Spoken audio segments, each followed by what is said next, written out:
Hello students, welcome to Panchajanya IAS. ನಾನು ನವೀನ್ ಕುಮಾರ್. ಇವತ್ತಿನ the Hindu ಪತ್ರಿಕೆಯ ವಿಶ್ಲೇಷಣೆಗೆ ನಿಮಗೆಲ್ಲರಿಗೂ ಸ್ವಾಗತ. ಮೊದಲನೇದಾಗಿ ನೋಡಬೇಕಾದ ಮುಖ್ಯವಾದ ವಿಷಯ, India repels Pak strikes for second day. Bharat ಎರಡನೇ ದಿನವೂ ಸಹ ಪಾಕಿಸ್ತಾನಕ್ಕೆ ತಕ್ಕ ಪ್ರತ್ಯುತ್ತರವನ್ನು ಕೊಟ್ಟಿದೆ. ಪಾಕಿಸ್ತಾನ ಏನ್ ಮಾಡಿತ್ತು? Pakistan's drone attacks. Pakistan launched around 300 to 400 drones targeting location across India. ಬೇರೆ ಬೇರೆ ಕಡೆ ಭಾರತದ ಹಲವಾರು ಪ್ರದೇಶಗಳಲ್ಲಿ 300ರಿಂದ 400 ಡ್ರೋನ್ ಅನ್ನು ಹಾರಿಸಿತ್ತು, including military stations and civilian areas. Indian forces successfully shot down many drones and neutralised threats. ಅದೆಲ್ಲವನ್ನ ಭಾರತೀಯ ಸೇನೆ ವಾಪಸ್ ಅದಕ್ಕೆ ಪ್ರತ್ಯುತ್ತರ ಕೊಟ್ಟು ಹೊಡೆದು ಉರುಳಿಸಿವೆ, ಮತ್ತೆ ಪರಿಸ್ಥಿತಿಯನ್ನ ನ್ಯೂಟ್ರಲೈಸ್ ಮಾಡಿವೆ, ಅಂತಂದ್ರೆ ಒಂದು ಸಮತೋಲನಕ್ಕೆ ತಂದಿವೆ, ತಟಸ್ಥತೆಗೆ ತಂದು ನಿಲ್ಲಿಸಿವೆ. ಇದಾದ ನಂತರ ಸಿವಿಲಿಯನ್ ಕ್ಯಾಶುಯಾಲಿಟೀಸ್ ಎಷ್ಟು ಜನ ಹಾಗಾದ್ರೆ ಸಾವು ನೋವುಗಳನ್ನ ಕಂಡಿದ್ದಾರೆ? The drone attacks and mortar shelling from Pakistan resulted in the deaths of 3 civilians in Jammu and Kashmir. Pakistan ಮಾಡಿದಂತ ಶೆಲ್ ದಾಳಿಯಿಂದಾಗಿ ಜಮ್ಮು ಮತ್ತು ಕಾಶ್ಮೀರದಲ್ಲಿ ಇನ್ಕ್ಲೂಡಿಂಗ್ ವುಮೆನ್ ಅಂಡ್ 2 ಸ್ಟೂಡೆಂಟ್ಸ್, ಒಬ್ಬ ಮಹಿಳೆ ಮತ್ತು 2 ವಿದ್ಯಾರ್ಥಿಗಳು ಸೇರಿದ ಹಾಗೆ 3 ನಾಗರಿಕರು ಸಾವನ್ನಪ್ಪಿದ್ದಾರೆ. ಇಂಡಿಯನ್ ರೆಸ್ಪಾನ್ಸ್, ಭಾರತ ಇದಕ್ಕೆ ಯಾವ ರೀತಿ ಪ್ರತಿಕ್ರಿಯೆ ಕೊಟ್ಟಿದೆ? India responded to Pakistan's aggression by launching air strikes on Pakistani air defence sites. ಪಾಕಿಸ್ತಾನದ ಬೇರೆ ಬೇರೆ ವಾಯು ರಕ್ಷಣಾ ತಾಣಗಳ ಮೇಲೆ, ಏರ್ ಡಿಫೆನ್ಸ್ ಸೈಟ್ಸ್ ಅಂತ ಕರೀತೇವೆ, ವಾಯು ರಕ್ಷಣಾ ತಾಣಗಳು, ಅಲ್ಲೂ ಸಹ ಭಾರತ ವೈಮಾನಿಕ ದಾಳಿ ನಡೆಸಿದೆ.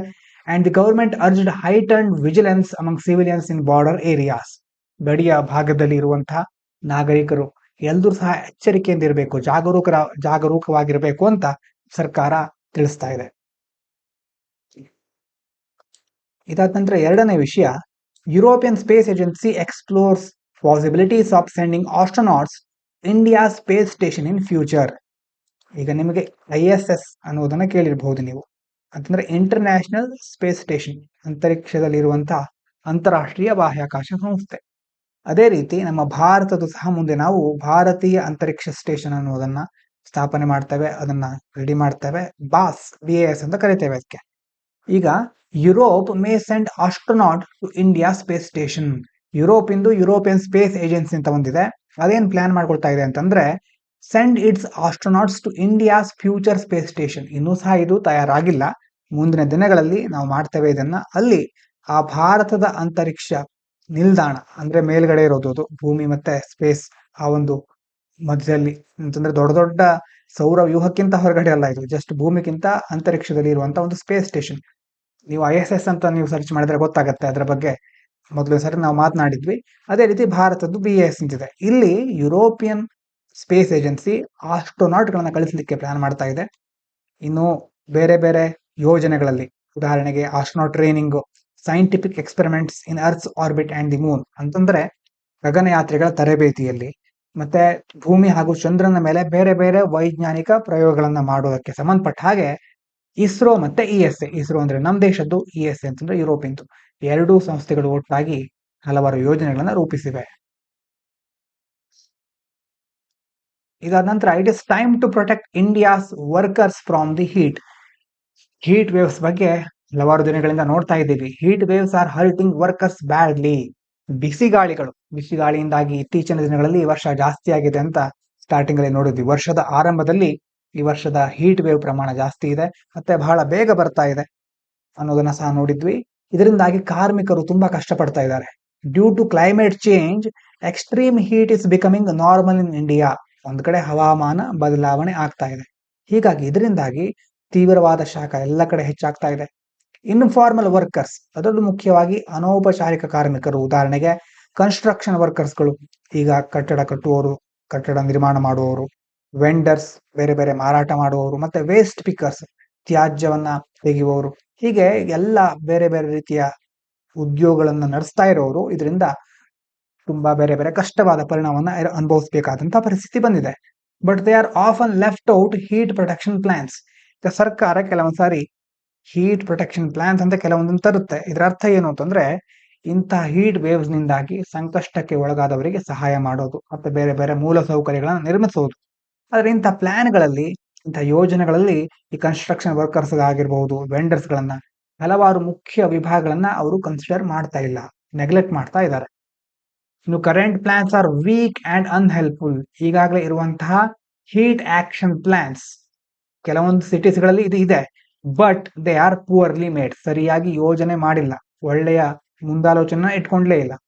ನಾಟ್ ವರ್ಕರ್ ಫ್ರೆಂಡ್ಲಿ, ಕಾರ್ಮಿಕರಿಗೆ ಸ್ನೇಹಿಯಾಗುವ ರೀತಿಯಲ್ಲಿ ಆ ನಿಯಮಗಳಿಲ್ಲ. And don't provide things like rest breaks, shade or water for outdoor workers. ಹೊರಗೆ ಬಿಸಿಲಿನಲ್ಲಿ ಕೆಲಸ ಮಾಡುವವರಿಗೆ ಕುಡಿಯುವ ನೀರಿನ ವ್ಯವಸ್ಥೆ ಆಗಿರಬಹುದು, ನೆರಳಿನ ವ್ಯವಸ್ಥೆ, ಹೀಗೆ ಹಲವಾರು ವ್ಯವಸ್ಥೆಗಳ ಅವಶ್ಯಕತೆ ಇರುತ್ತೆ. ಆ ಸೌಲಭ್ಯಗಳು ಇದ್ದಾಗ ಸರಿಯಾಗಿ ಪ್ರೊಡಕ್ಟಿವಿಟಿ ಜಾಸ್ತಿ ಆಗುತ್ತೆ, ಒಳ್ಳೆಯ ಸಮರ್ಥವಾಗಿ ಕೆಲಸ ಮಾಡಲಿಕ್ಕೆ ಸಾಧ್ಯ ಆಗುತ್ತೆ. ಅದರ ಅದ್ಯಾವುದನ್ನು ಅಂತ ಪ್ಲಾನ್ ಅಲ್ಲಿ, ಹೀಟ್ ಆಕ್ಷನ್ ಪ್ಲಾನ್ ನಲ್ಲಿ ಅವರು ಅಳವಡಿಸಲಿಲ್ಲ ಸರ್ಕಾರದವರು. ಹಾಗೆ ಏನ್ ಬೇಕು ನಮಗೆ? We need strong worker focused action. ಕಾರ್ಮಿಕ ಕೇಂದ್ರಿತ ಬಲವಾದ ಒಂದು ಕ್ರಮದ ಅವಶ್ಯಕತೆ ಇದೆ. Government should update rules protect workers from heat. ಸರ್ಕಾರ ಮೊದಲು ತನ್ನ ನಿಯಮಗಳನ್ನು ಅಪ್ಡೇಟ್ ಮಾಡಬೇಕು. ಅದರಲ್ಲೂ ಮುಖ್ಯವಾಗಿ involve workers in planning, create shaded rest areas and cooling centres, include heat safety in city planning and building loss. ಮುಖ್ಯವಾಗಿ ಒಂದು ಕಟ್ಟಡಗಳಲ್ಲಿ ಒಂದು ಹೀಟ್ ಶಾಖ ಹೆಚ್ಚಾದಾಗ ಯಾವ್ಯಾವ ವ್ಯವಸ್ಥೆಗಳಿರಬೇಕು, ಮತ್ತೆ ಹೊರಗಡೆ ಕಾರ್ಮಿಕರು ಕೆಲಸ ಮಾಡ್ತಾರಲ್ವ ಅವರಿಗೆ ಯಾವ ರೀತಿ ವ್ಯವಸ್ಥೆಗಳಾಗಬೇಕು, ನೆರಳಿನ ವಿಶ್ರಾಂತಿ ಪ್ರದೇಶಗಳನ್ನ ಹೇಗೆ ರಚನೆ ಮಾಡೋದು, ತಂಪಾದ ಕೇಂದ್ರಗಳು ಅಂದ್ರೆ ಆ ಒಂದು ಕೇಂದ್ರದಲ್ಲಿ ಹೋಗಿ ಅವರು ರೆಸ್ಟ್ ತೆಗೆದುಕೊಳ್ಳಿಕ್ಕೆ ಅವಕಾಶ ಸಿಗಬಹುದು. ಹೀಗೆ ಹಲವಾರು ರೀತಿಯ ಕ್ರಮಗಳನ್ನು ಕೈಗೊಳ್ಳಬಹುದು. ಅಂತಹ ಕ್ರಮಗಳ ಅವಶ್ಯಕತೆ ಇದೆ. ಸರ್ಕಾರ ಮುಖ್ಯವಾಗಿ ಅದರ ಮೇಲೆ ಫೋಕಸ್ ಮಾಡಬೇಕು. ಇದಾದ ನಂತರ sprouting sustainable nutrition sensitive food systems. Nutrition ಅಂತಂದ್ರೆ ಏನು? ಪೌಷ್ಟಿಕಾಂಶ. ಅದರ ಸಮಸ್ಯೆ ಮೊದಲಿಂದಾನು ಇದೆ ಭಾರತದಲ್ಲಿ. India has a serious nutrition problem. ಪೌಷ್ಟಿಕಾಂಶದ ಸಮಸ್ಯೆ, ಅಪೌಷ್ಟಿಕತೆ ತಾಂಡವ ಆಡ್ತಾ ಇದೆ ಅಂತ ನೀವು ಕೇಳ್ತಾ ಇರ್ತೀರಿ ಆಗಾಗ. Even though India produces lot of food, ನಾವು ಒಂದು ಕಡೆ ದೊಡ್ಡ ಮಟ್ಟದಲ್ಲಿ ಆಹಾರವನ್ನು ಉತ್ಪಾದಿಸ್ತಾ ಇದ್ದೇವೆ, ಆದ್ರೆ many people especially children and women are either undernourished or overweight. ಸಮಸ್ಯೆ ಏನು ಅಂತಂದ್ರೆ ದೊಡ್ಡ ಮಟ್ಟದಲ್ಲಿ ಆಹಾರ ಇದ್ರೂ ಸಹ ಒಂದೋ ಅಂಡರ್ ನರಿಶ್ಡ್ ಅಂತಂದ್ರೆ ಪೌಷ್ಟಿಕಾಂಶದ ಕೊರತೆ ಇದ್ದು ಅಪೌಷ್ಟಿಕತೆ ಕಂಡು ಬರ್ತಾ ಇರುತ್ತೆ, ಅಥವಾ ಓವರ್ ವೇಟ್ ಆಗ್ಬಿಡುತ್ತೆ. ಹೀಗಾಗಿ ಅಧಿಕವಾದ ತೂಕ ಹೊಂದಿರೋದು, ಒಬೆಸಿಟಿ ಬಗ್ಗೆ ಅಂತೂ ನಾವು ಡಿಸ್ಕಸ್ ಮಾಡಿದ್ದೇವೆ. ಒಬೆಸಿಟಿ ಅಂತಂದ್ರೆ ಅದರಲ್ಲಿ ಬೇರೆ ಬೇರೆ ಟರ್ಮ್ಗಳೆಲ್ಲ ಬರುತ್ತೆ. ಸ್ಥೂಲಕಾಯ ಅಂತ ಕನ್ನಡದಲ್ಲಿ ಕರೀತೇವೆ. ಹೀಗಾಗಿ ಅಂತಹ ಸಮಸ್ಯೆಗಳು ಕಂಡು ಬರ್ತಾ ಇದೆ. More than half of Indian women are anaemic. ಅರ್ಧಕ್ಕಿಂತ ಹೆಚ್ಚು ಜನ ರಕ್ತಹೀನತೆಯಿಂದ, ಯಾರು ಮಹಿಳೆಯರಲ್ಲಿ ಅರ್ಧಕ್ಕಿಂತ ಹೆಚ್ಚು ಜನ ರಕ್ತಹೀನತೆಯಿಂದ ಬಳಲ್ತಾ ಇದ್ದಾರೆ. And many children are stunted or under weight. ಕುಂಠಿತ ಬೆಳವಣಿಗೆ ಮತ್ತೆ ಕಡಿಮೆ ತೂಕವನ್ನು ಹಲವಾರು ಮಕ್ಕಳುಗಳು ಹೊಂದಿದ್ದಾರೆ. This harms the country's health and economy. ಇದರಿಂದ ದೇಶಕ್ಕೆ ಒಂದು ಆರೋಗ್ಯಕ್ಕೆ ಸಂಬಂಧಪಟ್ಟ ಹಾಗೆ, ಇನ್ನೊಂದು ಕಡೆ ಆರ್ಥಿಕತೆಗೆ ಯಾವ ರೀತಿ ಅಂತಂದ್ರೆ, ಈಗ ಇದೇ ಮಕ್ಕಳು ಮುಂದೆ ದೊಡ್ಡವರಾದಾಗ ಸರಿಯಾದ ಆರೋಗ್ಯವನ್ನು ಹೊಂದಿಲ್ಲದೆ ಇದ್ರೆ ಆಗ ದೇಶದ ಆರ್ಥಿಕತೆಗೆ ಅವರು ಯಾವುದೇ ಕೊಡುಗೆಯನ್ನು ನೀಡ್ಲಿಕ್ಕೆ ಆಗೋದಿಲ್ಲ. ಅದರ ಬದಲು ಸರ್ಕಾರನೇ ಇವರಿಗೋಸ್ಕರ ಕೆಲವೊಂದು ಯೋಜನೆಗಳನ್ನ ತರಬೇಕಾಗುತ್ತೆ, ಸಬ್ಸಿಡಿಗಳನ್ನ ಅಥವಾ ಬೇರೆ ಬೇರೆ ಕಾರ್ಯಕ್ರಮಗಳನ್ನು ರೂಪಿಸಬೇಕಾಗತ್ತೆ. ಸರ್ಕಾರಕ್ಕೆ ಅವಾಗ ಖರ್ಚು ಜಾಸ್ತಿ ಆಗುತ್ತೆ. ಇನ್ನು ತುಂಬಾ ಅಬಾಲ ವೃದ್ಧರು ಅಂತ ಕರೀತಾರಲ್ಲ, ತುಂಬಾ ಚಿಕ್ಕವರು ಮತ್ತೆ ದೊಡ್ಡವರು, ತುಂಬಾ ವಯಸ್ಸಾದವರು, ರಿಟೈರ್ಡ್ ಆದವರು, ಈ ಎರಡು ವಿಭಾಗಗಳಿಂದ ಸರ್ಕಾರಕ್ಕೆ ಯಾವುದೇ ಪ್ರಯೋಜನ ಇಲ್ಲ. ಸರ್ಕಾರ ಆರ್ಥಿಕವಾಗಿ ತನಗೆ ಪ್ರಯೋಜನ ಅಂತ ನೋಡಿದಾಗ ಸರ್ಕಾರ ಕನ್ಸಿಡರ್ ಮಾಡೋದು ಯುವಕರಿಗೆ ಏನಾದ್ರೂ ಸಮಸ್ಯೆ ಆಗ್ತಿದೆ ಅಂತಂದ್ರೆ ಆವಾಗ ನಿಜವಾಗ್ಲೂ ಆರ್ಥಿಕತೆಗೆ ದೊಡ್ಡ ಹೊಡೆತ ಬೀಳುತ್ತೆ. Food systems must change. ಹಾಗಾಗಿ ಏನ್ ಮಾಡ್ಬೇಕು ನಾವು? ಆಹಾರ ವ್ಯವಸ್ಥೆಗಳಲ್ಲಿ ಬದಲಾವಣೆಗಳನ್ನ ಮಾಡ್ಕೊಳ್ಬೇಕು. We need to grow and supply food that is not only plenty but also healthy. ದೊಡ್ಡ ಪ್ರಮಾಣದಲ್ಲಿ ಆಹಾರ ಉತ್ಪಾದನೆ ಮಾಡೋದು ಮಾತ್ರ ಅಲ್ಲ, ಅದು ಆರೋಗ್ಯಕರವಾಗಿರ್ಬೇಕು. Climate friendly. ಹವಾಮಾನ ಬದಲಾವಣೆ ಆಗ್ತಾ ಇದ್ರು ಅದನ್ನು ಸಹ ಮೀರಿ ಅದಕ್ಕೂ ಸಹ ಹೊಂದಾಣಿಕೆ ಮಾಡಿಕೊಂಡು ಇರುವಂತಹ ಆಹಾರ ಪದಾರ್ಥಗಳನ್ನ ಉತ್ಪಾದಿಸಬೇಕು. ಅದರ ಜೊತೆ ಅಫೋರ್ಡೆಬಲ್, ಕೈಗೆಟುಕುವ ದರದ ಆಹಾರ. ಈಗ ನಾವು ನೋಡ್ತೇವೆ ತುಂಬಾ ಒಳ್ಳೆ ಕ್ವಾಲಿಟಿ ಆಹಾರಗಳಿಗೆ ಏನಿರುತ್ತೆ, ಪ್ರೈಸ್ ಜಾಸ್ತಿ ಇರುತ್ತೆ, ಅದನ್ನ ಬಡವರು ಖರೀದಿಸಕ್ ಆಗೋದಿಲ್ಲ. ಹಾಗಾಗಿ ಬಡವರಾಗಿ ಉಳಿತಾರೆ. ಬಡವರಲ್ಲಿ ಅಪೌಷ್ಟಿಕತೆ ಮುಂದುವರಿತಾನೆ ಹೋಗುತ್ತೆ. ಶ್ರೀಮಂತರು ಬೇಕಾದ ಆಹಾರವನ್ನು ತೆಗೆದುಕೊಳ್ತಾರೆ. ಅವರು ಮಾತ್ರ ಒಳ್ಳೆಯ ಆರೋಗ್ಯವನ್ನು ಪಡ್ಕೊಳ್ಳುವಂತಹ ಪರಿಸ್ಥಿತಿ ಇದೆ. This means supporting local farmers. ಈಗ ನಾವೇನ್ ಮಾಡಬೇಕು? ಹೆಲ್ದಿ ಆಗಿರುವಂತಹ, ಅಫೋರ್ಡೆಬಲ್ ಆಗಿರುವಂತಹ ಆಹಾರವನ್ನ ದೇಶೀಯ ಮಟ್ಟದಲ್ಲಿ ಉತ್ಪಾದಿಸಬೇಕು. ಆವಾಗ ಲೋಕಲ್, ಸ್ಥಳೀಯ ರೈತರಿಗೆ ಅವಕಾಶ ಸಿಗುತ್ತೆ. Using climate smart farming. ಅದರ ಜೊತೆ ಹವಾಮಾನ ಬದಲಾವಣೆ ಆಗ್ತಾ ಇದ್ರು ಅದಕ್ಕೂ ಸಹ ಹೊಂದಿಕೊಳ್ಳುವ ಹಾಗೆ ನಾವು ಸ್ಮಾರ್ಟ್ ಫಾರ್ಮಿಂಗ್ ಅನ್ನ, ತಂತ್ರಜ್ಞಾನವನ್ನು ಉಪಯೋಗಿಸಿಕೊಂಡು ಅಂತಹ ಕೃಷಿ ಪದ್ಧತಿಗಳನ್ನ ಅಳವಡಿಸ್ಕೊಳ್ಬೇಕು. And improving school meals and ration systems with nutritious foods ಅಂತಂದ್ರೆ ಪೋಷಕಾಂಶಯುಕ್ತವಾದ ಆಹಾರ. ಅಲ್ಲಿ ಮುಖ್ಯವಾಗಿ ನಾವು ಸ್ಕೂಲ್ ಮೀಲ್ಗಳಲ್ಲಿ, ಶಾಲೆಯ ಬಿಸಿಯೂಟ ಯೋಜನೆಗಳಲ್ಲಿ, ರೇಷನ್ನಲ್ಲಿ ಪೋಷಕಾಂಶದಿಂದ ಕೂಡಿರುವ ಆಹಾರಗಳನ್ನ ವಿತರಿಸಬೇಕು. Everyone must work together. ಇಲ್ಲಿ ಯಾವುದೋ ಒಂದು ಸರ್ಕಾರ ಎಲ್ಲವನ್ನ ಮಾಡ್ಲಿ ಅಂತ ಕುತ್ಕೊಂಡ್ರೆ ಆಗೋದಿಲ್ಲ. ಗೌರ್ಮೆಂಟ್ ವರ್ಕ್ ಮಾಡಬೇಕು, ಬಿಸ್ನೆಸ್ಗಳು, ಬೇರೆ ಬೇರೆ ಉದ್ಯಮಗಳು, ಮತ್ತೆ health workers and communities must join hands to make food healthier. ಎಲ್ಲರೂ ಸೇರ್ಕೊಂಡಾಗ ಮಾತ್ರ, ಒಗ್ಗಟ್ಟಿನಿಂದ ಮಾತ್ರ ಇಂತಹ ಯಾವುದೇ ಸಮಸ್ಯೆ ಆಗಿರ್ಬೋದು, ಅದು ಪವರ್ಟಿ, ಬಡತನ ಆಗಿರ್ಬೋದು, ಹಂಗರ್, ಹಸಿವಿನ ಸಮಸ್ಯೆ, ಮಾಲ್ನ್ಯೂಟ್ರಿಷನ್, ಅಪೌಷ್ಟಿಕತೆ, ಮತ್ತೆ ಎನ್ವೈರ್ಮೆಂಟ್ಗೆ ಸಂಬಂಧಪಟ್ಟ ಹಾಗೆ ಕ್ಲೈಮೇಟ್ ಚೇಂಜ್, ಎಲ್ಲಾ ಸಮಸ್ಯೆಗಳಿಗೂ ಒಗ್ಗಟ್ಟಿನ ಅವಶ್ಯಕತೆ ಇರುತ್ತೆ. ಅದನ್ನ ಮಾಡಿದಾಗ ಮಾತ್ರ ನಾವು ಮುಂದೆ ಸುಸ್ಥಿರ ಅಭಿವೃದ್ಧಿಯನ್ನು ಕಾಣಬಹುದು. Clear food labels. ಒಂದು ಆಹಾರ ಪದಾರ್ಥ ಇದೆ ಅಂತಂದ್ರೆ, ಯಾವುದು ಬಿಸ್ಕಿಟ್ ಇರುತ್ತೆ, ಬಿಸ್ಕಿಟ್ನ ಮೇಲೆ ಫುಡ್ ಲೇಬಲ್ಗಳು, ಇದರಲ್ಲಿ ಎಷ್ಟು ಕೊಲೆಸ್ಟ್ರಾಲ್ ಇದೆ, ಎಷ್ಟು ಫ್ಯಾಟ್ ಇದೆ, ಈಗ ಪ್ರತಿಯೊಂದನ್ನು ಸಹ ಕ್ಲಿಯರ್ ಆಗಿ ಮೆನ್ಷನ್ ಮಾಡೋದು. ಸ್ಮಾರ್ಟ್ ಫಾರ್ಮಿಂಗ್ ಅಳವಡಿಸ್ಕೊಳ್ಳೋದು. ಬೆಟರ್ ಎಜುಕೇಶನ್, ಎಲ್ರಿಗೂ ಹಳ್ಳಿಗಳಲ್ಲಿ ಹೋಗಿ ಯಾವ ಫುಡ್, ಯಾವ ಸಿಸ್ಟಮ್ ಒಳ್ಳೆಯದು, ಮತ್ತೆ ಮಕ್ಕಳಿಗೆ ಅದನ್ನು ಮುಖ್ಯವಾಗಿ ಯಾವ ಯಾವ ಪದಾರ್ಥಗಳು ಒಳ್ಳೆಯದು, ಆಧುನಿಕವಾಗಿರುವಂತ ಕೆಲವೊಂದು ಹೊಸ ಹೊಸ ಬೆವರೇಜಸ್ ಅಂತ ನೀವು ಕೇಳಿರಬಹುದು, ತಂಪು ಪಾನೀಯಗಳು, ಅದರಲ್ಲಿ ದೇಹಕ್ಕೆ ಹಾನಿಕಾರಕ ಅಂಶಗಳೇ ಜಾಸ್ತಿ ಇರುತ್ತೆ, ಅದರ ಬಗ್ಗೆ ಮಾಹಿತಿಯನ್ನು ಕೊಡಬೇಕು. Local solutions like nutri Pathshala can help build strong and healthy India. ನ್ಯೂಟ್ರಿಷನ್ಗೆ ಸಂಬಂಧಪಟ್ಟ ಹಾಗೆ ಮಾಹಿತಿ ಕೊಡುವಂತಹ ನ್ಯೂಟ್ರಿ ಪಾಠಶಾಲೆಯಂತಹ ಸ್ಥಳೀಯ ಮಟ್ಟದ ಯೋಜನೆಗಳಿಂದ ಆರೋಗ್ಯಕರ ಭಾರತವನ್ನು ನಾವು ಕಾಣಬಹುದು, ಅದನ್ನ ನಿರ್ಮಾಣ ಮಾಡಬಹುದು. ಆ ನಿಟ್ಟಿನಲ್ಲಿ ಸಾಗಬೇಕು ಅಂತ ಈ ಆರ್ಟಿಕಲ್ ಅಲ್ಲಿ ಹೇಳ್ತಾ ಇದ್ದಾರೆ.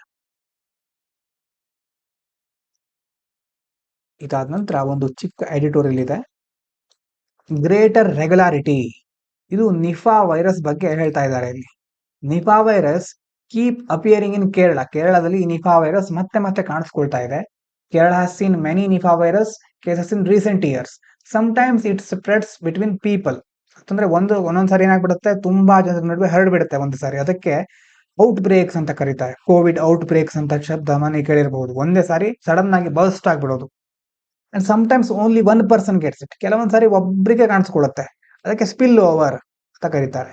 Quick testing and isolation help stop the spread. ಹಾಗಾಗಿ ಇಂಥ ಪ್ರಕರಣಗಳು ಕಾಣಿಸ್ಕೊಂಡಾಗ ಒಂದು ತ್ವರಿತವಾಗಿ ಪರೀಕ್ಷೆ ಮಾಡ್ಕೊಳ್ಳೋದು, ಅದರ ಲಕ್ಷಣಗಳು ಬಂದ ತಕ್ಷಣ ಪರೀಕ್ಷೆ ಮಾಡ್ಕೊಳ್ಳೋದು, ಅಥವಾ ಪ್ರತ್ಯೇಕತೆ ಅಂತಂದ್ರೆ ಐಸೋಲೇಷನ್, ಅವರನ್ನು ಸಪರೇಟ್ ಆಗಿಡೋದು. ಅದ್ರ ಮೂಲಕ ನಾವು ಸ್ಪ್ರೆಡ್ ಆಗೋದನ್ನ ತಡಿಬಹುದು. Virus gene data must be shared quickly. ಮತ್ತೆ ವೈರಸ್ ತ್ವರಿತವಾಗಿ ಹೇಗೆ ಬದಲಾಗ್ತಾ ಇದೆ, ನೀವು ಕೊರೋನಾ ನೋಡಿದ್ರೆ ಡೆಲ್ಟಾ ಬಂತು, ಒಮಿಕ್ರಾನ್ ಬಂತು, ಹೀಗೆ ಬೇರೆ ಬೇರೆ ವೇರಿಯಂಟ್ಸ್ ಬರ್ತಾ ಹೋಗುತ್ತೆ ವೈರಸ್ನಲ್ಲೂ ಸಹ. ಆ ಒಂದು ಡೇಟಾವನ್ನ ಮುಖ್ಯವಾಗಿ ರಿಸರ್ಚ್ ಮಾಡೋರ ಜೊತೆ ಹಂಚಿಕೊಳ್ಬೇಕು. Understand how the Nipah virus is changing and how dangerous it is, scientist need to study its genes. ಆ ಒಂದು ವೈರಸ್ ಹೇಗೆ ಬದಲಾಗುತ್ತೆ, ಅದರಿಂದ ಯಾವ್ಯಾವ ಅಪಾಯಗಳಿದೆ ಅಂತ ತಿಳ್ಕೊಳ್ಳಿಕ್ಕೆ ವಿಜ್ಞಾನಿಗಳು ಅದನ್ನ ಅಧ್ಯಯನ ಮಾಡ್ತಾನೆ ಇರಬೇಕಾಗತ್ತೆ. So the virus genetic information should be shared in public databases quickly. ಯಾವುದೇ ಒಂದು ರೋಗದ ಪ್ರಕರಣ ಕಂಡು ಬಂದಾಗ ಅದರ ಮಾಹಿತಿಯನ್ನ ಪಬ್ಲಿಕ್, ಸಾರ್ವಜನಿಕ ಡೇಟಾ ಬೇಸ್ಗಳಲ್ಲಿ ತ್ವರಿತವಾಗಿ ಅಪ್ಡೇಟ್ ಮಾಡಬೇಕು, ಶೇರ್ ಮಾಡಬೇಕು. So more experts can study it in time. ಹಾಗಾದಾಗ ಏನಾಗುತ್ತೆ, ಬೇರೆ ಬೇರೆ ಪ್ರದೇಶಗಳಲ್ಲಿರುವ ವಿಜ್ಞಾನಿಗಳು ಅದನ್ನ ಸ್ಟಡಿ ಮಾಡ್ಲಿಕ್ಕೆ ಸಾಧ್ಯ ಆಗುತ್ತೆ. ಹೊಸ ಹೊಸ ಅನ್ವೇಷಣೆಗಳಾಗಬಹುದು, ವ್ಯಾಕ್ಸಿನ್ ಆಗಬಹುದು, ಅಥವಾ ಅದರ ಮೇಲೆ ಸಂಬಂಧಪಟ್ಟ ಹಾಗೆ ಬೇರೆ ಬೇರೆ ಕಾರ್ಯಕ್ರಮಗಳನ್ನು ಕೈಗೊಳ್ಳಲಿಕ್ಕೆ ಹೆಲ್ಪ್ ಆಗಬಹುದು ಸರ್ಕಾರಕ್ಕೆ. ಇದಂತ ಮುಂದಿನದು, it is not court's duty to tell media to delete or take down content. Supreme court ಏನ್ ಹೇಳ್ತಾ ಇದೆ ಅಂತಂದ್ರೆ, ಈಗ ಯಾವುದೋ ಒಂದು ಪ್ಲಾಟ್ಫಾರ್ಮ್ ಅಲ್ಲಿ ಆ ಒಂದು ಪೋಸ್ಟ್ ಅಥವಾ ಒಂದು ವಿಷಯ ಇದ್ರೆ ಅದನ್ನ ತೆಗೆದು ಹಾಕಬೇಡಿ ಅಂತ ಹೇಳೋದು ಕೋರ್ಟ್ನ ಕೆಲಸ ಅಲ್ಲ. ಅದು court should not tell media to delete remove content. ಅಂತಂದ್ರೆ ನ್ಯಾಯಾಲಯಗಳು ಹೋಗಿ ಮಾಧ್ಯಮಗಳಿಗೆ ಇದನ್ನ ಅಳಿಸಿ ಹಾಕಿ, ನೀವು ತೆಗೆದು ಹಾಕಿ ಅಂತ ಹೇಳೋ ಅವಶ್ಯಕತೆ ಇಲ್ಲ. Supreme court said it's not court's job to control or censor the media by asking them to delete content. Freedom of speech is very important in a democracy. ಒಂದು ಪ್ರಜಾಪ್ರಭುತ್ವದಲ್ಲಿ ವಾಕ್ ಸ್ವಾತಂತ್ರ್ಯ ಅನ್ನೋದು ಬಹಳ ಮುಖ್ಯ. ಈ ಅದಕ್ಕೆ ಸೆನ್ಸಾರ್ ಹಾಕಿ ಅಥವಾ ಅದನ್ನ ತೆಗೆದುಹಾಕಿ ಅಂತ ಕೇಳೋದು ನ್ಯಾಯಾಲಯದ ಕೆಲಸ ಅಲ್ಲ. ಅದೇ ರೀತಿ ಇಲ್ಲಿ ಇವರು ಮುಖ್ಯವಾಗಿ ಸುಪ್ರೀಂ ಕೋರ್ಟ್ಗೆ ಸಂಬಂಧಪಟ್ಟ ವಿಷಯವನ್ನ ಹೇಳ್ತಾ ಇರ್ತಾರೆ. Debate and criticism of courts are allowed. ನ್ಯಾಯಾಲಯಕ್ಕೆ ಸಂಬಂಧಪಟ್ಟ ಹಾಗೆ ಬೇರೆ ಬೇರೆ ವಿಚಾರಗಳಿದ್ರೆ ಅದರ ಬಗ್ಗೆ ಚರ್ಚೆ ಮಾಡ್ಲಿಕ್ಕೆ ಅವಕಾಶ ಇದೆ, ಟೀಕೆ ಮಾಡ್ಲಿಕ್ಕೆ ಅವಕಾಶ ಇದೆ. But must be fair. ಆದ್ರೆ ಅದು ನ್ಯಾಯಯುತವಾಗಿರ್ಬೇಕು. ನ್ಯಾಯಯುತ ಅನ್ನೋದಕ್ಕೆ ಬೇರೆ ಬೇರೆಯವರು ಬೇರೆ ಬೇರೆ ಡೆಫಿನೇಷನ್ ಕೊಡ್ತಾ ಹೋಗ್ತಾರೆ. The court said people and media can debate and even criticise courts. ಜನರು ಅಥವಾ ಮಾಧ್ಯಮಗಳು ನ್ಯಾಯಾಲಯಗಳಿಗೆ ಸಂಬಂಧಿಸಿದ ವಿಷಯಗಳನ್ನ ಚರ್ಚೆ ಮಾಡಬಹುದು ಮತ್ತೆ ಟೀಕಿಸಬಹುದು, as long as it is constructive and not harmful. ಒಂದು ರಚನಾತ್ಮಕವಾಗಿರ್ಬೇಕು, ಸಮಾಜಕ್ಕೆ ಅದರಿಂದ ಏನಾದ್ರೂ ಒಳ್ಳೇದಾಗಿರ್ಬೇಕು ಅಥವಾ ಅದರಿಂದ ಹಾನಿ ಆದ್ರೂ ಆಗ್ಬಾರ್ದು, ಅಂತ ವಿಷಯಗಳನ್ನ ಚರ್ಚೆ ಮಾಡ್ಲಿಕ್ಕೆ ಅವಕಾಶ ಇದೆ. Only if the content clearly affect justice or fair trial, court may stop or delay its publication for a short time. ಯಾವಾಗ ನ್ಯಾಯಾಲಯ ಕ್ರಮ ಕೈಗೊಳ್ಳುತ್ತೆ ಅಂತಂದ್ರೆ ಆ ವಿಷಯದಿಂದಾಗಿ ಒಂದು ವಿಚಾರಣೆಯ ಮೇಲೆ ಯಾವ್ದಾದ್ರು ಪರಿಣಾಮ ಆಗುತ್ತೆ ಅಥವಾ ಅದರಿಂದ ಏನಾದ್ರು ತೊಂದರೆ ಆಗುತ್ತೆ ಅನ್ನೋ ಸಂದರ್ಭ ಬಂದಾಗ ಮಾತ್ರ ನ್ಯಾಯಾಲಯ ಆ ವಿಷಯದ ಪ್ರಕಟಣೆಯನ್ನ ಒಂದು ಟೆಂಪ್ರರಿ ಆಗಿ ನಿಲ್ಲಿಸಲಿಕ್ಕೆ ಅವಕಾಶ ಇದೆ ಅಥವಾ ಅದನ್ನ ಬಿಡುಗಡೆ ಆಗದ ಹಾಗೆ ವಿಳಂಬ ಮಾಡ್ಲಿಕ್ಕೆ ಅವರು ಆದೇಶವನ್ನ ನೀಡಬಹುದು ಅಂತ ಇದರಲ್ಲಿ ಹೇಳ್ತಾ ಇದ್ದಾರೆ. ಇದಾದ ನಂತರ India abstains from IMF vote to give more funds to Pak, flags it poor track record. Pakistan IMF ಗೆ ಹೋಗಿ ಇನ್ನಷ್ಟು ಸಾಲ ಕೊಡಿ ಅಂತ ಕೇಳ್ತಾ ಇದೆ. ಅದಕ್ಕೆ ವೋಟಿಂಗ್ ಮಾಡ್ತಾರೆ. ಆ ವೋಟಿಂಗ್ ನಲ್ಲಿ ಭಾರತ ಸಪೋರ್ಟ್ ಮಾಡಲಿಲ್ಲ. ಅಬ್ಸ್ಟೇನ್ ಅಂತಂದ್ರೆ ವೋಟ್ ಮಾಡದೇ ಇರೋದು, ವೋಟ್ ಮಾಡಲೇ ಇಲ್ಲ ಅದ್ರ ಸಂಬಂಧಪಟ್ಟ ಹಾಗೆ. India did not vote in favour, abstained on giving more IMF money to Pakistan, saying that Pakistan has a poor history of using IMF funds properly and might misuse the money. ಮೊದಲೆಲ್ಲ ಹಲವಾರು ಬಾರಿ ಕೆಳಗಡೆ ಕೊಟ್ಟಿದ್ದಾನೆ, ತುಂಬಾ ಸಾರಿ ಹಣ ತೆಗೆದುಕೊಂಡಾಗಲೂ ಅದನ್ನ ಪಾಕಿಸ್ತಾನ ಸರಿಯಾಗಿ ಉಪಯೋಗಿಸ್ಕೊಳ್ಳಿಲ್ಲ. ಅದರ ಇತಿಹಾಸ ನೋಡಿದ್ರೆ ನಿಮ್ಗೆ ಗೊತ್ತಾಗತ್ತೆ. ಹಾಗಾಗಿ ಅದಕ್ಕೆ ಹಣ ಕೊಡೋದು ಒಳ್ಳೇದಲ್ಲ, ಅದನ್ನ ಮಿಸ್ಯೂಸ್ ಮಾಡ್ಕೊಳ್ಬಹುದು ಪಾಕಿಸ್ತಾನ ಅಂತ ಭಾರತ ಹೇಳಿದೆ. Pakistan keeps taking IMF loans but doesn't fix its economy.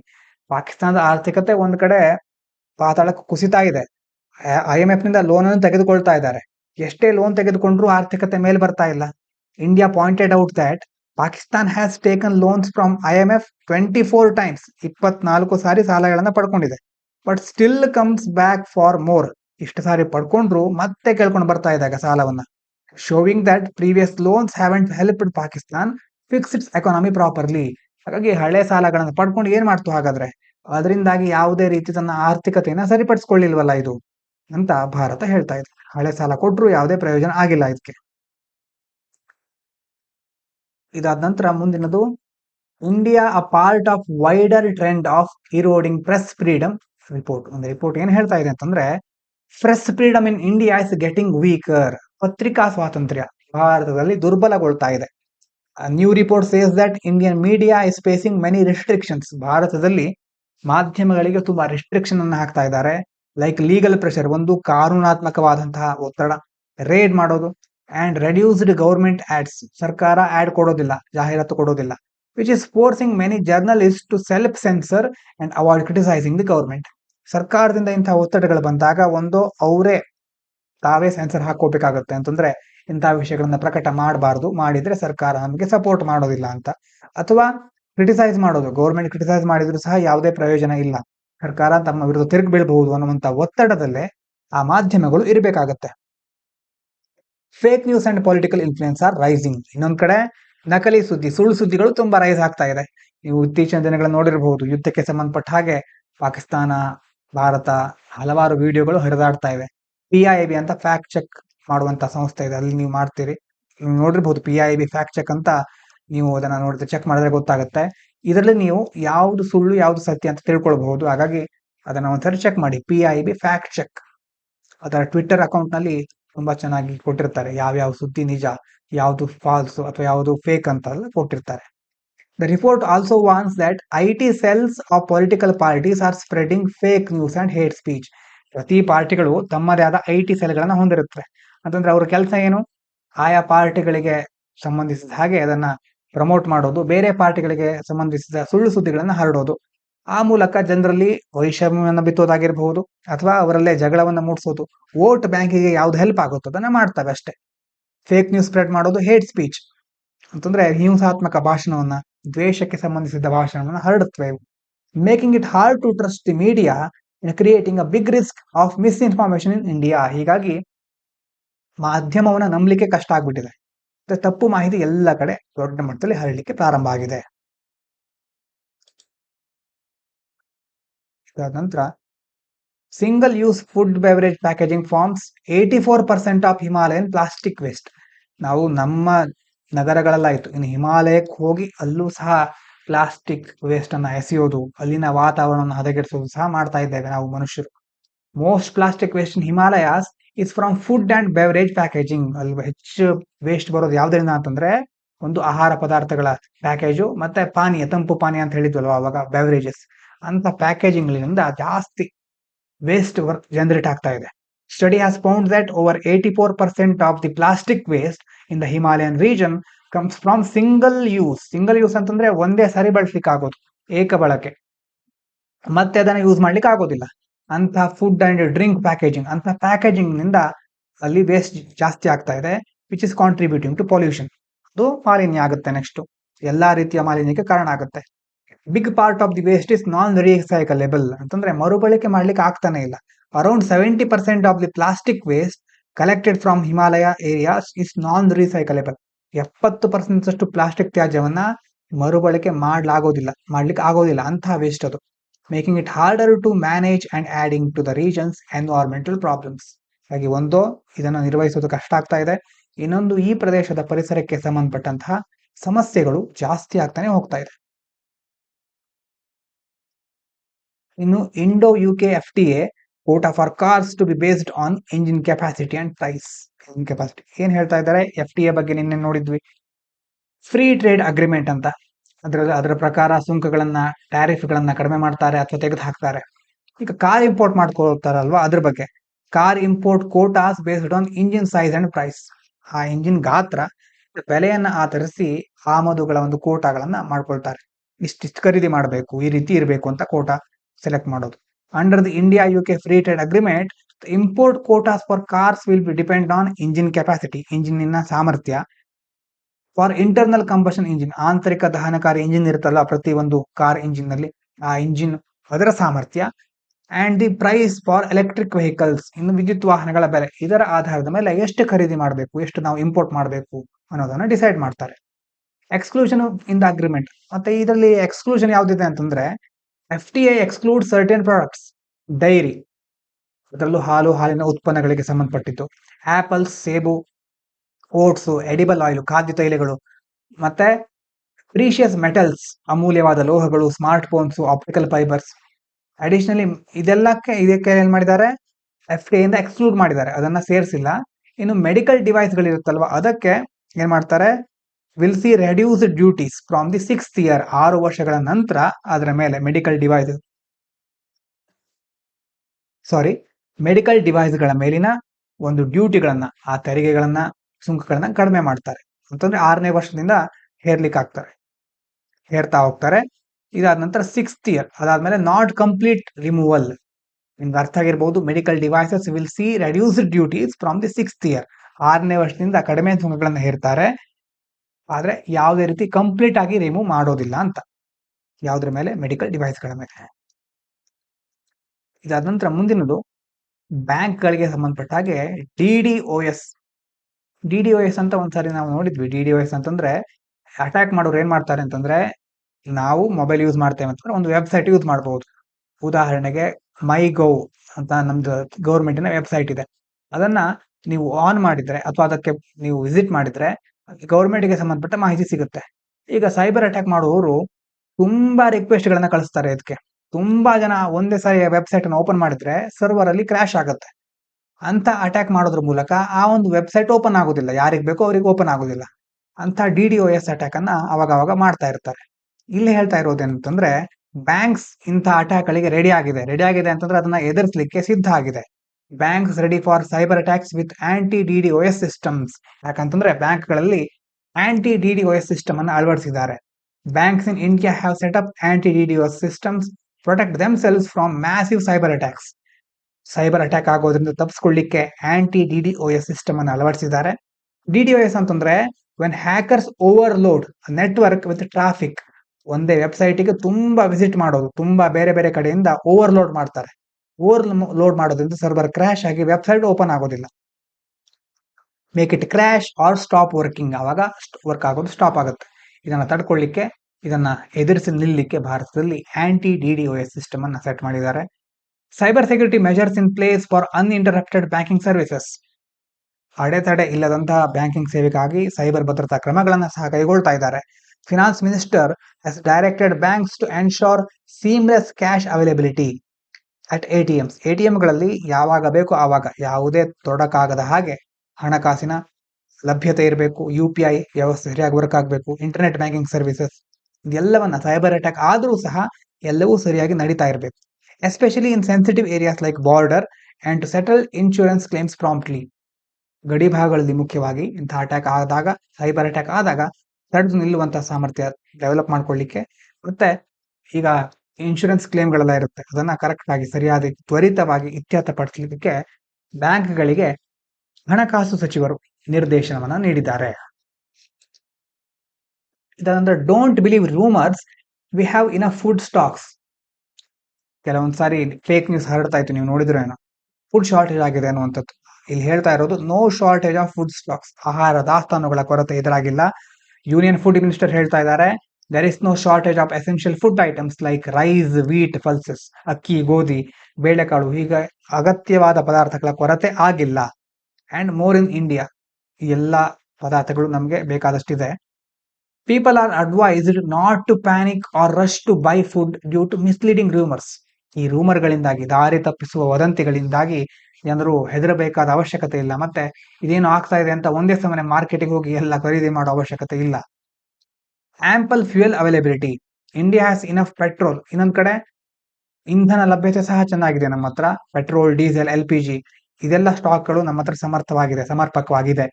Oil companies have confirmed that there is no need for panic buying. ಈ ತೈಲಗಳು, ಇಂಧನ ಕೊರತೆ ಆಗಬಹುದು ಮುಂದೆ ಅಂತ ಪ್ಯಾನಿಕ್ ಆಗಿ ಖರೀದಿ ಮಾಡುವ ಅವಶ್ಯಕತೆ ಇಲ್ಲ. As fuel supplies will continue smoothly, ಮತ್ತೆ ಫ್ಯೂಯಲ್ ಸಪ್ಲೈ ಸ್ಮೂತ್ ಆಗಿ ಕಂಟಿನ್ಯೂ ಆಗುತ್ತೆ, ಸರಾಗವಾಗಿ ಮುಂದುವರಿಯುತ್ತೆ ಅಂತ ಆಯಿಲ್ ಕಂಪನಿಗಳು ದೃಢಪಡಿಸಿವೆ. ಇದಾದ ನಂತರ center issues NOTAM closes 24 airports for civilian flights till May 15. Decision of extend the notice to ಏರ್ಮೆನ್ಗಳಿಗೆ ಕಳಿಸುವಂತ ನೋಟಿಸ್. ಯುದ್ಧ ಅಥವಾ ಅದರ ಉದ್ವಿಗ್ನತೆ ಕಾರಣದಿಂದಾಗಿ ಏನ್ ಮಾಡ್ತಾ ಇದ್ದಾರೆ, closure of 24 airports until May 15. May 15ರ ತನಕ ಸುಮಾರು 24 ವಿಮಾನ ನಿಲ್ದಾಣಗಳನ್ನ ಮುಚ್ತಾ ಇದ್ದಾರೆ. Due to rising tensions between India and Pakistan, 24 airports in northern, western and central India, ಉತ್ತರ ಭಾಗ, ಪಶ್ಚಿಮ ಮತ್ತೆ ಮಧ್ಯ ಭಾಗದ ಸುಮಾರು 24 ವಿಮಾನ ನಿಲ್ದಾಣಗಳನ್ನ May 15ರ ತನಕ ಮುಚ್ತಾರೆ, ಇನ್ಕ್ಲೂಡಿಂಗ್ ಜಮ್ಮು, ಶ್ರೀನಗರ್, ಲೇ, ಚಂಡೀಗಢ ಇದೆಲ್ಲ ಪ್ರದೇಶಗಳಲ್ಲಿ. The airports will remain closed for civilian flights until May 15. ನಾಗರಿಕ ವಿಮಾನಗಳು May 15ರ ತನಕ ಮುಚ್ಚಲ್ಪಟ್ಟಿರುತ್ತವೆ. Flight cancellation and fee waivers, ಇನ್ನು ಕೆಲವರು ಮೊದಲೇ ಟಿಕೆಟ್ ಅನ್ನ ಬುಕ್ ಮಾಡಿರ್ತಾರೆ, ಅವರಿಗೆ ಏನಪ್ಪಾ ಹಾಗಾದ್ರೆ ಮಾಡೋದು ಅಂತ ಈಗ ನೋಡೋದಾದ್ರೆ, flights to from affected airports ಅಂತಂದ್ರೆ ಈ ಒಂದು ಏರ್ಪೋರ್ಟ್ಗಳಿಂದ ಹೊರಡೋದು ಅಥವಾ ಏರ್ಪೋರ್ಟ್ಗಳಿಗೆ ಬರೋದು, ಅದಕ್ಕೆ ಸಂಬಂಧಪಟ್ಟ ಹಾಗೆ airlines like air India, IndiGo ಇದೆಲ್ಲ ಕಂಪನಿಗಳಿದೆಯಲ್ವಾ, ದೇ ಆರ್ ಆಫರಿಂಗ್ ರೀಫಂಡ್ಸ್. ಒಂದೋ ಮರುಪಾವತಿ ಮಾಡೋದು, ಟಿಕೆಟಿನ ಹಣವನ್ನ ಮರುಪಾವತಿ ಮಾಡೋದು, ಆರ್ ವೇವರ್ಸ್ ಅಥವಾ ಬೇರೆ ಬೇರೆ ರೀತಿ ಆಫರ್ಗಳನ್ನ ಕೊಡೋದು. ಅಂತಹ ಆಫರ್ಗಳನ್ನ ಮತ್ತೆ ರೀಸ್ಕೆಡ್ಯೂಲಿಂಗ್ ಟಿಕೆಟ್ಸ್, ಮತ್ತೆ ಟಿಕೆಟ್ ಅನ್ನ ಮತ್ತೆ ಬೇರೆ ಬೇರೆ ವ್ಯವಸ್ಥೆಗಳಲ್ಲಿ ನಾವು ಸ್ಕೆಡ್ಯೂಲ್ ಮಾಡೋದಂತಹ ಕೆಲವೊಂದು ಕ್ರಮಗಳನ್ನ ಅವರು ತಗೊಳ್ತಾ ಇದ್ದಾರೆ. ಹೀಗಾಗಿ ಫ್ಲೈಟ್ ಕ್ಯಾನ್ಸಲ್ ಆಗಿದೆ ಎಲ್ಲ ಕಡೆ, ಎಲ್ಲ ಮುಖ್ಯವಾಗಿ 24 ಏರ್ಪೋರ್ಟ್ಗಳಲ್ಲಿ. ಇವೆಷ್ಟು ಇವತ್ತು ನಾವು ನೋಡ್ಲೇಬೇಕಿದ್ದಂತ ವಿಚಾರಗಳು. ಕೊನೆಯಲ್ಲಿ ಇನ್ನೊಂದಿದೆ ಚಿಕ್ಕ ಸುದ್ದಿ, ಮೊನ್ನೆ ನೀವು ಕೇಳಿರಬಹುದು. 8000 ಎಕ್ಸ್ ಅಂತಂದ್ರೆ ಟ್ವಿಟರ್ ಅಂತ ಮೊದಲು ಕರಿತಾ ಇದ್ರಲ್ವಾ, ಪಾಕಿಸ್ತಾನದ ಕೆಲವೊಂದು ಟ್ವಿಟರ್ ಅಕೌಂಟ್ಗಳು ಇದರಲ್ಲಿ ಸೇರ್ಕೊಂಡಿದೆ. ಎಷ್ಟೋ ಪಾಕಿಸ್ತಾನ ಫೇಕ್ ನ್ಯೂಸ್ ಅನ್ನ ಹರಡ್ತಾ ಇರುವಂತಹ ಟ್ವಿಟರ್ ಅಕೌಂಟ್ಗಳನ್ನ ಸರ್ಕಾರ ಬ್ಲಾಕ್ ಮಾಡಿದೆ. ಅಂದ್ರೆ ಸುಳ್ಳು ಸುದ್ದಿಯನ್ನು ಹರಡ್ತಾ ಇದ್ರು, ಹಾಗಾಗಿ ಬ್ಲಾಕ್ ಮಾಡಿದೆ. ಅಷ್ಟನ್ನು ನಾವು ನೆನ್ಪಿಟ್ಕೊಂಡ್ರೆ ಆಯ್ತು. ಅಂತಂದ್ರೆ ಇದೆಲ್ಲ ಎಲ್ಲಿ ಉಪಯೋಗ ಆಗುತ್ತೆ ಅಂತಂದ್ರೆ, ಸೆಕ್ಯೂರಿಟಿಯಲ್ಲಿ ಯಾವ್ಯಾವ ಕ್ರಮಗಳನ್ನ ಕೈಗೊಳ್ತಾರೆ, ಸೆಕ್ಯೂರಿಟಿ ಇಶ್ಯೂಗಳಾದಾಗ, ಮತ್ತೆ ಫೇಕ್ ನ್ಯೂಸ್ ಯಾವ್ಯಾವ ತರ ಹರಡುತ್ತೆ, ಈಗೆಲ್ಲ ಬೇರೆ ಬೇರೆ ಸೋಷಿಯಲ್ ಮೀಡಿಯಾಗಳು ಬಂದಿದೆ, ಅವಾಗ ಸರ್ಕಾರ ಏನೇನು ಮಾಡುತ್ತೆ ಅನ್ನೋದೆಲ್ಲ ನಿಮ್ಗೆ ನೆನಪಾದ್ರೆ ಸಾಕು. ಇವಿಷ್ಟು ಇವತ್ತಿನ ಮುಖ್ಯ ವಿಚಾರಗಳು. ಇವತ್ತು ಸ್ಯಾಟರ್ಡೆ ಆಗಿರೋದ್ರಿಂದ ಯಾವುದೇ ಕ್ವಶನ್ಗಳು ಇರೋದಿಲ್ಲ. ನಾಳೆ ಭಾನುವಾರ ಕ್ಲಾಸ್ ಇರೋದಿಲ್ಲ. ಸೋಮವಾರ ಮತ್ತೆ ನಾಳೆ ದನ ಕಂಟಿನ್ಯೂ ಮಾಡ್ತಾ ಸಿಗೋಣ. ಎಲ್ಲರಿಗೂ ಧನ್ಯವಾದಗಳು. ಇದು ಪಾಂಚಜನ್ಯ IAS.